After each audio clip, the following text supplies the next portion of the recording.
are going to demonstrate electrolysis of water by using water, beaker, 9-volt battery and salt.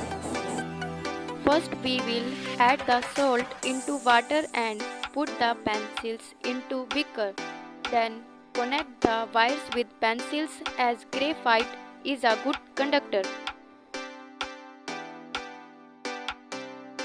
I can connect this with positive terminal, it becomes anode and it connect with negative terminal.